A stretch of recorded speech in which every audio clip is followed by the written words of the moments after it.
Hi there.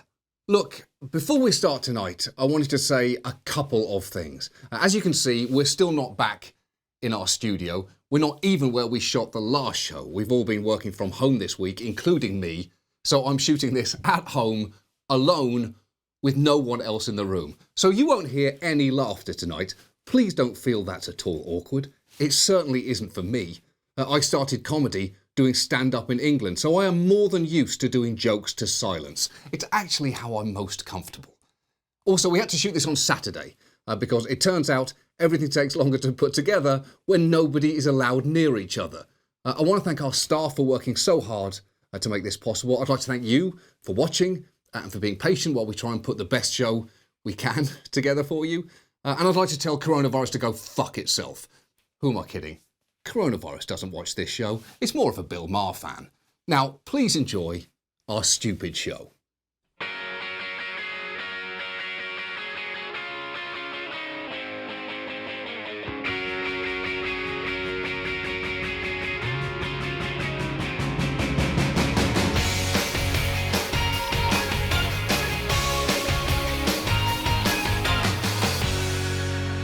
Well, hello again.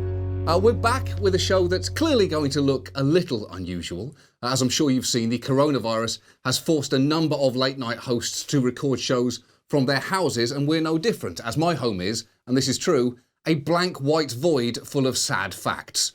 Where else did you think I lived? Now, a lot has happened in the last 2 weeks, and I'll start with arguably the least important development.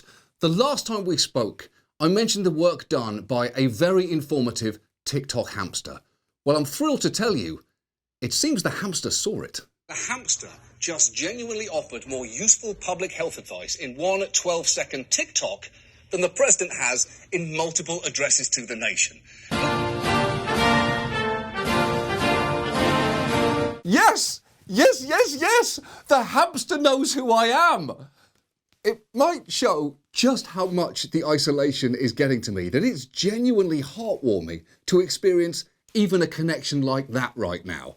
And by the way, I'd love to say that I would vote for that hamster for president, but given that their average life expectancy is just 3 years, I'm really going to have to wait to find out who its VP pick is.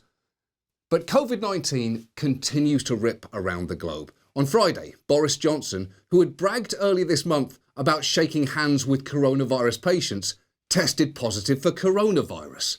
Meanwhile, India's Prime Minister has imposed a nationwide lockdown of its 1.3 billion residents, with some police punishing those who disobey by hitting them with sticks and making them do squats.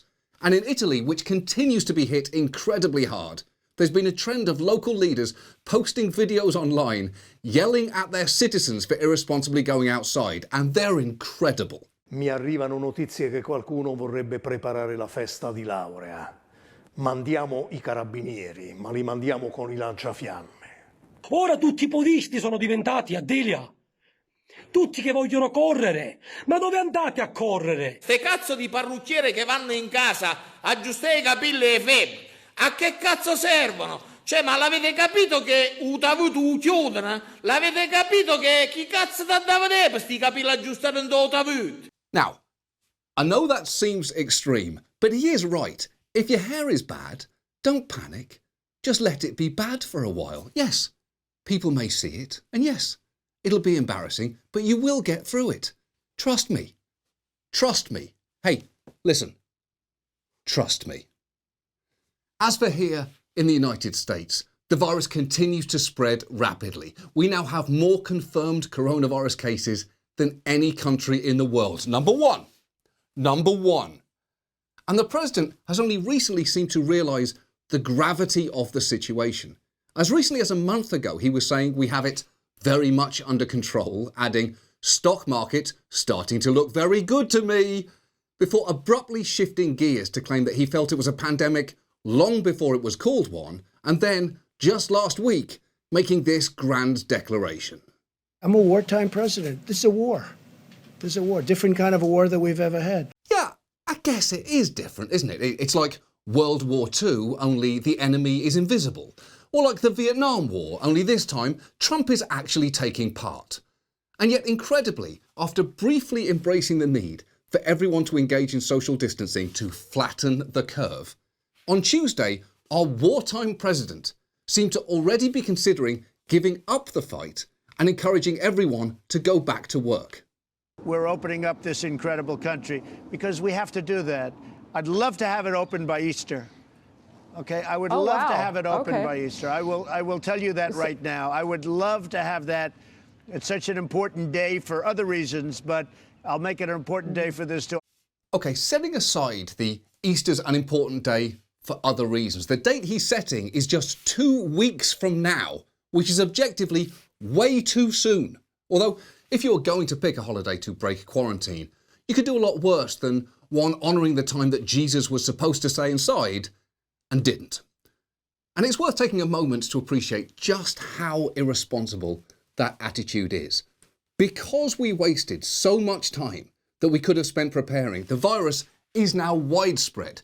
And thanks to how we have massively botched the rollout of testing for the virus, we still don't know exactly how bad things are. So strict social distancing measures are our best shot at slowing this outbreak.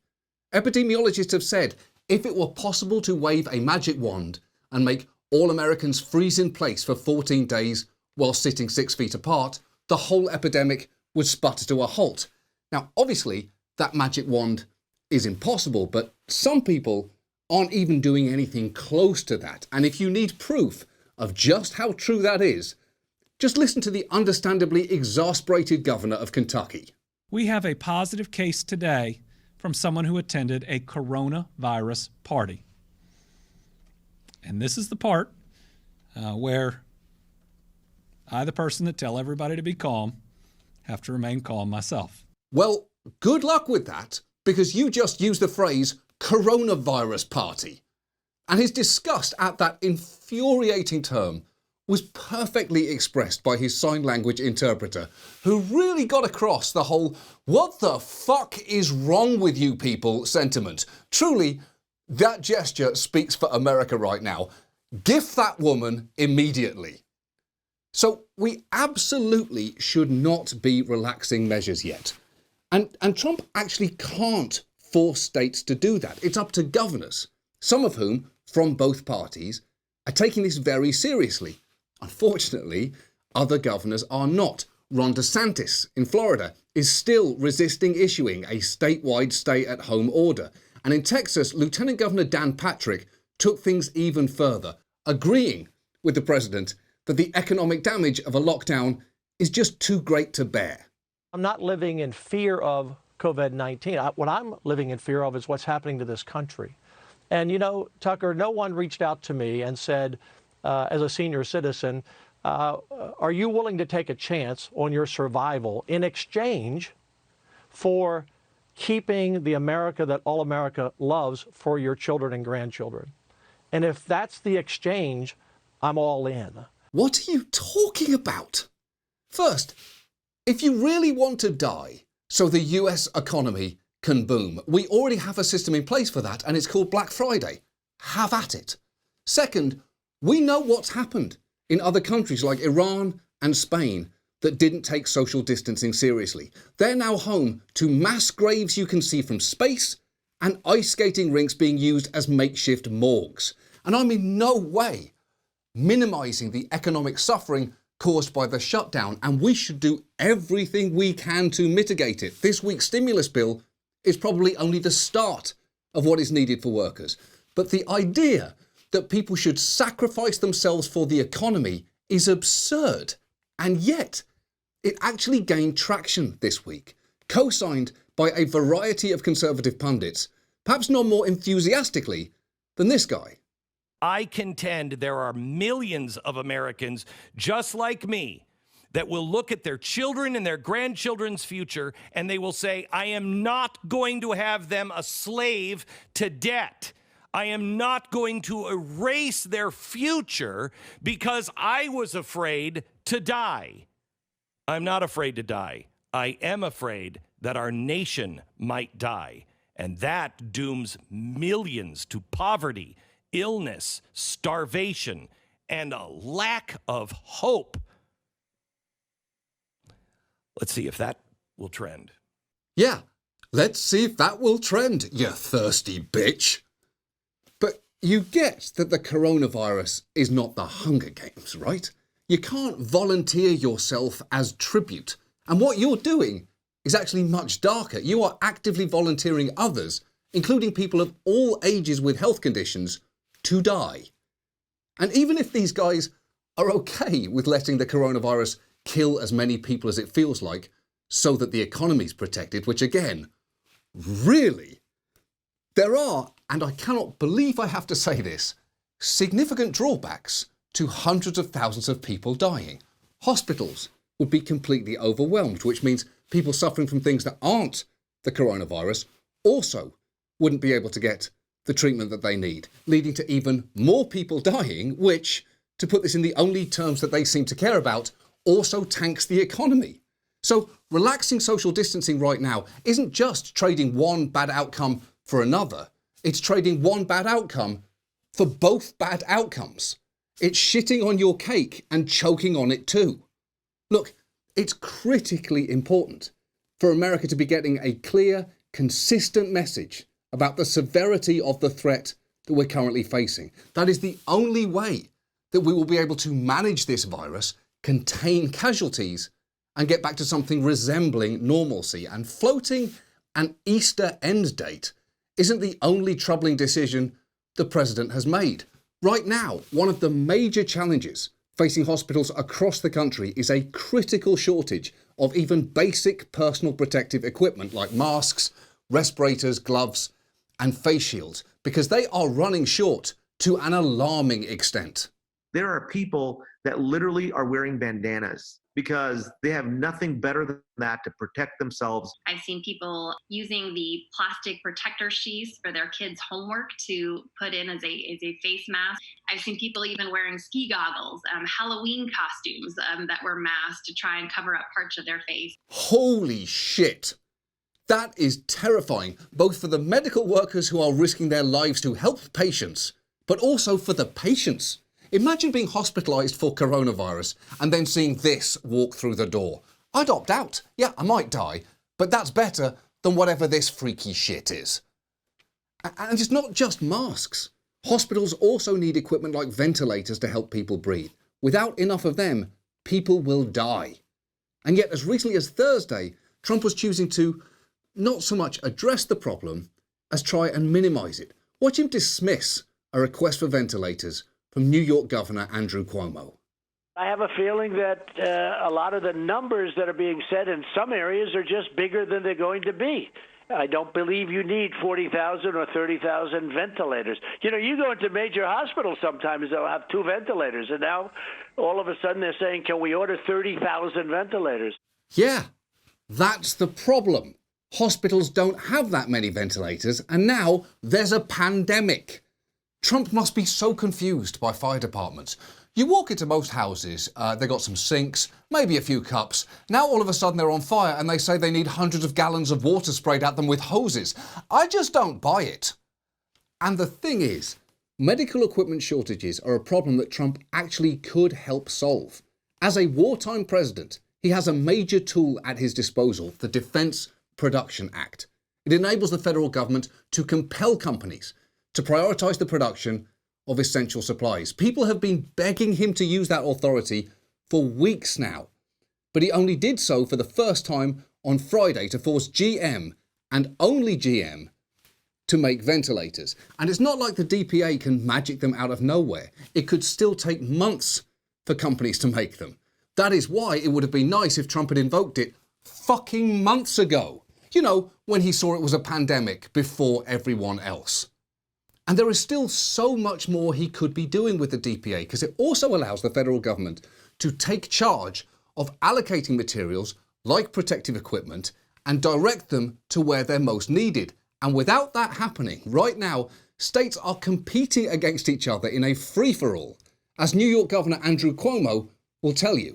I'm competing with other states. I'm bidding up other states on the prices. Because you have manufacturers who sit there and California offers them $4, and they say, well, California offered $4, I offer $5, another state calls in and offers $6. It's not the way to do it. No, it isn't.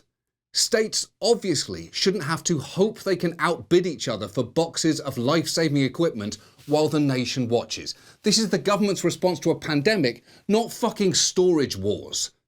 Again and again, Trump has failed to give this crisis the seriousness it requires. And make no mistake, this is serious. Too often, people discuss this in bloodless terms, citing the eeriness of empty streets or closed schools. But while the streets may be empty, hospitals are increasingly bursting at the seams, and the agony this virus causes is profound. I'm sure you've been reading the same stories I have of the woman whose 44-year-old husband died from this, or the parents of a 25-year-old who was placed in a medically induced coma. And the healthcare workers on the front lines know that this is just the beginning. Today is kind of getting worse and worse. We had to get a refrigerated truck to store the bodies of patients who are dying. We are right now scrambling to try to get a few additional ventilators. I want people to know that this is bad. People are dying. We don't have the tools that we need in the emergency department and in the hospital to take care of them. And it's really hard. Yeah, and this was always going to be hard. But it actually didn't need to be this hard. And that is why it's so profoundly disheartening that we're being led through this crisis by a man who may be less equipped to deal with this historical moment than anybody in recorded history. Just watch what happened when one reporter pressed him on whether his Easter deadline was wise. Lawmakers and economists on both sides of the aisle have said that reopening the country by Easter is not a good idea. What is that plan based on? Just so you understand. Are you ready? I think there are certain people that would like it not to open so quickly. I think there are certain people that would like it to do financially poorly because they think that would be very good as far as defeating me at the polls. And I don't know if that's so, but I do think it's so that that there are people in your profession that would like that to happen. Oh, for fuck's sake! No one is thinking about you. These guidelines did not revolve around you. For once, something has come along that is more toxic and more threatening than this president, and somehow he's got fucking stage envy. And look, I know this isn't exactly the first time that I've criticised Donald Trump, but I can't tell you how much I was rooting for him to do this better. Handling a crisis well is not inherently political. Take Ohio Governor Mike DeWine. I disagree with him on basically everything, but he's doing a pretty good job so far. Also, if I'm honest, I never really liked Andrew Cuomo before this, but I will admit he's doing admirably well, and I can't wait to get to the other side of this when I can go back to being irritated by him again. And I wish I could honestly say that we're going to be fine, but I don't know that. Most of us will, but not all of us. And the number who won't is very much up in the air right now. What is clear is that a crisis of this magnitude ends up revealing a lot about who you are as a nation. And not all of what's being revealed is good. This virus is exposing some central vulnerabilities in our medical system, our political system, and our national psyche. Hospitals that have spent years trying to operate at maximum efficiency are now watching that efficiency turn into scarcity. Our decentralised government, which can be good when local leaders are empowered to protect their communities, has also led to states fighting each other for resources and a patchwork quarantine strategy that will almost certainly draw out the agony of this crisis. Meanwhile, we're being forced to confront some of the strangest, darkest implications of our national mindset, in which market worship threatens to become a fucking death cult. But at the same time, this virus has exposed some reserves of real strength in this country. We've seen extraordinary heroism, kindness, and ingenuity from everyone in essential lines of work, from our grocery store workers to those making deliveries, and especially our medical professionals, who deserve, among other things, a fucking parade whenever we're allowed to have parades again. And the least we can do right now is help them. Right now, what we all choose to do outside of our hospitals has a direct and significant impact on what happens inside of them. The more strictly that we all follow social distancing guidelines to the maximum extent that we can, the easier it will be for our healthcare workers to do their jobs. It is the only way to counteract an appalling federal response that inspires a mixture of anger, bafflement, and disgust, perhaps best summed up by my new favourite sign language interpreter who said, if I may translate, "What the fuck?" And now, this. And now, yes, we are still doing these. And now, hey, look, we're social distancing. Now, as you can see, we are social distancing ourselves by keeping at least 6 feet apart. I'm sitting at the anchor desk. And if it keeps turning, you'll see, yep, there I am. Thanks for waking up with us on this March 19th. I'm Erin Falo. Good morning, I'm Jamie Staten. As you can see, we are very spread apart today, at least 6 feet apart. We're spread out here in the studio, trying to stay at least 6 feet apart from each other. We're all spread out. Actually, we're probably not quite 6 feet apart. We need to scoot away a little bit. I don't think we're sitting 6 feet apart. Why do you think I'm leaning back? We're going to be just speaking in boxes pretty much throughout the show. It's like a Brady Bunch style. Hey, Shirley. Hey. Wait, am I going right? Yeah. Hey. Yeah, it's a little backwards. Yeah, it's you don't like look at me, but yeah, it's kind of the box. And with that, I'm going to turn it over to County Executive Parisi.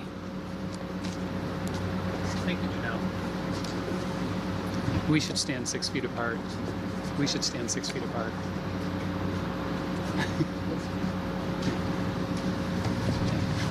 We should both stand 6 feet apart. You and I. Yeah. We are demonstrating social distancing. Thank you very much. Moving on. Finally, before we go this week, I'd like to talk briefly about television. The one and only method by which you should let Guy Fieri into your home, and even then, it's not a great idea.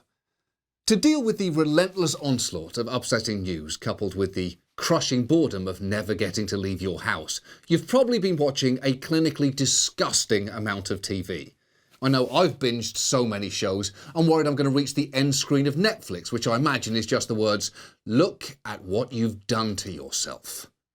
But it's also impossible to watch things to take your mind off the coronavirus without thinking about it anyway. Even small things feel weird now, like when characters eat together in public, or go to work in an office, or take an intimate boat trip with their two best friends to kill their third best friend.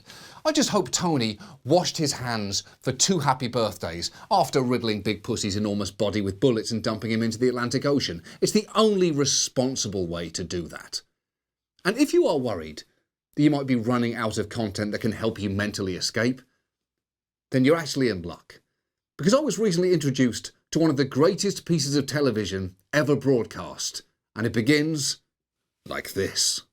Thank you all very much for being here, and welcome to the 1992 edition of Gallery 33, this annual event when we celebrate the richness of the artistic talent of the South Central Pennsylvania area. Okay, first, is that what 1992 looked like? Because it looks like 1988 went to a party where the theme was 1983. How long did it take 1992 to get to South Central Pennsylvania? Is it currently 2011 down there? And if so, can I please move to South Central Pennsylvania? It sounds wonderful. But still, nothing particularly out of the ordinary so far there, just a local TV art auction. Nothing to see here. Oh, apart from this. The next item, number 71. It is a watercolor titled Surfacing by Brian Swords of York. Brian Swords' work sells absolutely marvelously here on Gallery 33. His cartoon characters are delightful, and I think he lets us each imagine whatever we'd like to with these things. These 2 rats are jumping up out of the water. Are they? Are they though? Are they really jumping out of the water? I guess that's the beauty of Brian Swords' work. Like all great art, it's open to interpretation. That woman might see 2 rats jumping out of the water, while I see 1 rat absolutely dining out on that other rat. There's no right answer. But if you are not sure what side you're on here, it might help to see another piece that Swords donated that day. Brian has sent us another piece that we know is going to sell like hotcakes. His work is just admired and collected by lots and lots of people. It's the kind of a thing where you read it for what it says to you. Very delightful. Very delightful. And everyone enjoys it. It's item number 70, watercolor sheets and pillowcases by Brian Swords of York. Again, 19 inches wide, 24 high. The assigned value, $75. Yes, the assigned value for sheets and pillowcases by Brian Swords of York was $75. Now, is that too little? Too much? I guess I'd say fuck yes and fuck no, respectively. But I accept I could be reading too much into this. Maybe these two rats are just innocent friends who like to smoke cigarettes by candlelight and hug each other around the waist in positions that make it impossible to ignore their flagrantly visible genitals. Maybe that's what rat friendship is all about. I don't know. I'm not a rat, despite all evidence to the contrary. But I think I know what might decide this once and for all. Please bring on item 734. Item 734 next, a watercolor titled The Smell of Wet Fur by Brian Swords of York. This is another in the continuing series by Brian Swords of his very amusing drawings and paintings of rats in unusual circumstances. In this case, the smell of wet fur, two in a hot tub, obviously enjoying the evening. And what more can possibly be said? What more could be said? A lot. A lot more can be said. I could spend a full dissertation examining the subtle brilliance of this work alone. It would be called Rat Fucked, Passion and Pathos in Brian Swords of York's Grey Period. And yes, I have already written it. This quarantine has already been productive. But every artist eventually paints their masterpiece, and The Smell of Wet Fur isn't even Swords of York at the height of his talents. For that, I give you lot 735. Item number 735 is watercolor Stay Up Late by Brian Swords of York. It's 24 by 18 inches. Well, Brian's work began, the Biohazard series began as a statement about brutality to experimental animals and has developed into a whole scene of these rather unusual rats involved in all types of normal human activities. Magnificent. First, kudos to that camera operator. That is the best use of a slow pan I have seen in a long time. But two, why are those rats unusual to you? Is it the fact that they have human torsos but rat heads? Or that they have butts with two cheeks but also tails poking out of them? Is it the fact that they have hands with grasping fingers and opposable thumbs but only 4 of them? Or is it that in a world defined by icy distance, they aren't afraid to recklessly love another soul better than most people could love themselves? Because if that's unusual, then buddy, I don't want to be usual. So look, here is the thing. Did I enjoy stumbling over these clips and the work of an undiscovered artistic pioneer? Yes. Did it make me feel a little better after weeks of feeling really depressed? Yeah, it did. But it also gave me an idea, because clearly we're stuck for the foreseeable future doing this show in a hyper-reduced format. And that's not really the HBO way, is it? There's a reason that Game of Thrones wasn't called Game of Folding Chairs and Normal-Sized Lizards. And this network certainly never planned on following up Dragons Fight Zombie Army over Big Ice Wall with a single shot of a guy who hasn't left his home in 2 weeks. So that means 2 things. 1, we have some budget left over this week. And 2, it comes at a time when I just got really interested in the art market. Not the entire art market, of course, mainly just this picture. Let me be clear. I want Stay Up Late by Brian Swords of York. I know someone bought it in 1992 for $80. I also know everything has its price.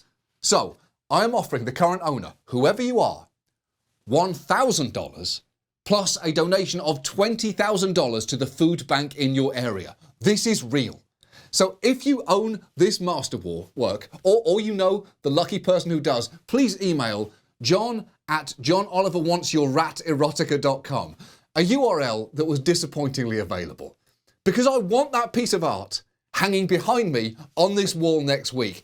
And if I don't get it, I will keep looking for it. Because this is America. Where sure, you can't get a test for COVID-19 or Purell or a ventilator or a sense of empathy from the person in charge. But if you try hard enough, damn it, you can get a picture of two nude rats locked in a passionate post-fuck embrace hanging on your wall. You have to still be able to get that. That is what this country is all about. If we give that up, we're basically just France. Please, find the painting and email me. Thank you so much for watching. I hope you're all well. We'll see you next week. Good night. Okay. Okay.